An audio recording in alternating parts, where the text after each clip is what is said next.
Hi there, Fred, FR5ED with a silent 5, here with a very special beer review. This is a gift, a very special gift from a friend of mine, Tom and Denise. Last name starts with S, we'll leave it at that. Have gifted this wonderful opportunity to me because with the thousands of breweries around the country, microbreweries, distribution is such that it's often just local. You know, some of them break out of that regional area and get widespread distribution, and you know, most don't. You know, they would experience catastrophic failure if they did.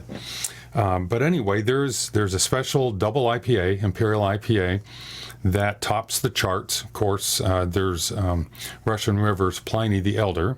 And then once a year, just for a brief moment in February, they have Pliny the Younger. But another one out there that sits atop many charts, and I'll get into the ratings in just a moment, is Heady Topper from Alchemist. This is a very coveted, sought-after brew. I won't go into all the stories that you can read about people getting in line, standing in line, or, you know, trading, ordering a case for, you know, an insane amount of money.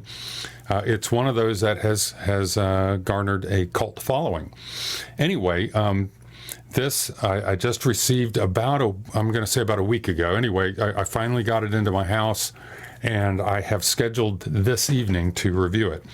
Just to give you a brief look at the ratings over on Rate Beer, this is after 1,318 ratings, comes in at, 100. And that's overall, but in style, it comes in at 100. Now, a little more impressive may be over on Beer Advocate, where after 10,805 ratings, it weighs in with a score of 100, and the brothers give it a 97, which is world class. So it is definitely there. The commercial description I'm going to read from the can. It says, Heady Topper is an American double India Pale Ale. This beer is not intended to be the biggest or the most bitter. It is meant to give you wave after wave of hoppy goodness on your palate. Where else would you get it? Tremendous amounts of American hops will creep up on you and leave you with a dense hoppy finish in your mouth. Where else would that finish be? So drinkable, it's scary. Sometimes I wish I could crawl right into the can. I guess this is John Kimmich, the head brewer and founder of Alchemist, saying this, so I'm just quoting. Freshness and control have always been my main concern when it comes to our beer. We are committed to providing you with an unfiltered and unpasteurized hop experience.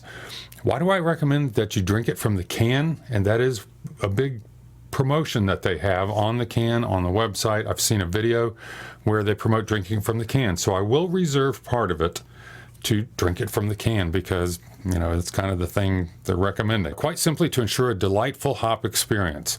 The act of pouring it into a glass smells nice, but it releases the essential hop aromas that we have worked so hard to retain.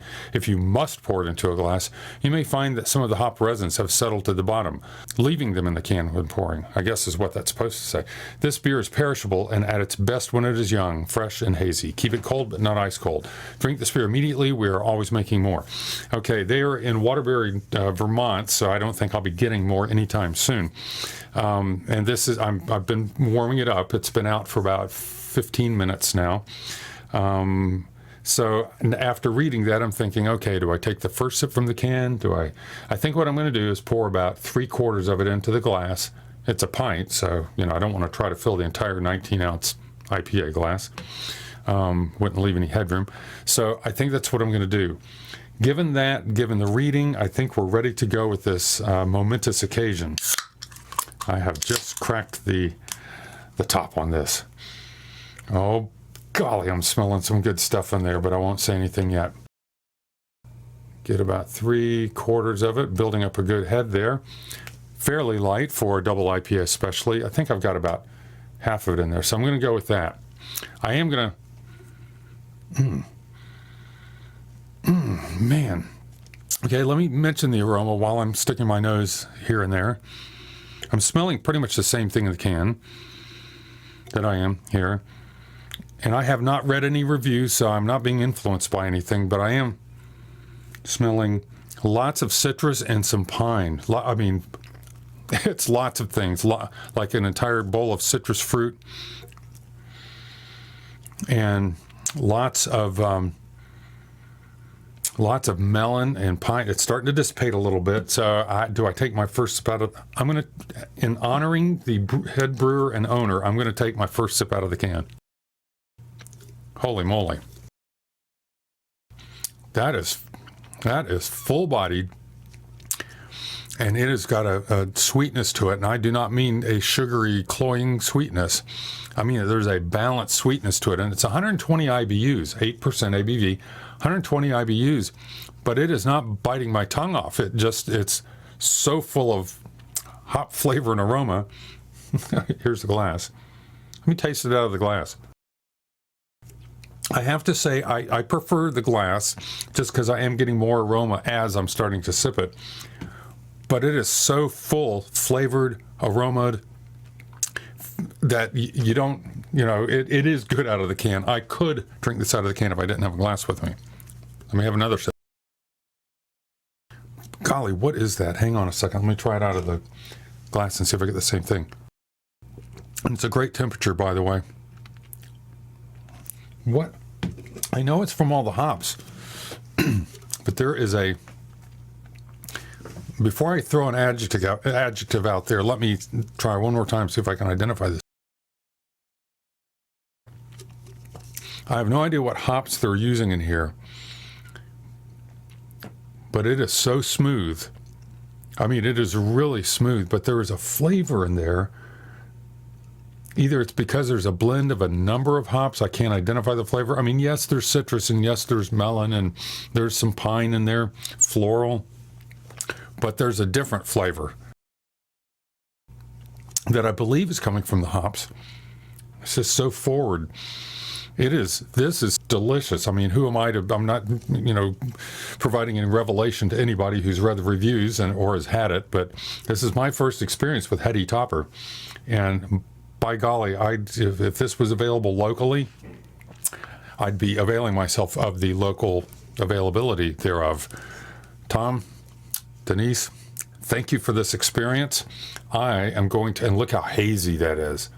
Oh yeah. Sorry, John Kimmich. I am going to enjoy the rest of this from my trusty IPA glass, but look at that. Definitely lighter. Not sure about the number on the SRM scale, but I would say it's down around the 6, 7, no more than that range. Very light, but very hazy. Okay, it's unfiltered. Wow, nice, thick, dense resiny head on there. Well, I'm going to quit waxing eloquently, pardon the cough, about this. I will say if you ever get the opportunity to get a hold of Heady Topper from Alchemist Brewing in Waterbury, Vermont, you must. It is a must. And definitely, if you're a diehard proper glassware person, I'm one of those, so I get it. Go ahead and give them the benefit of the doubt.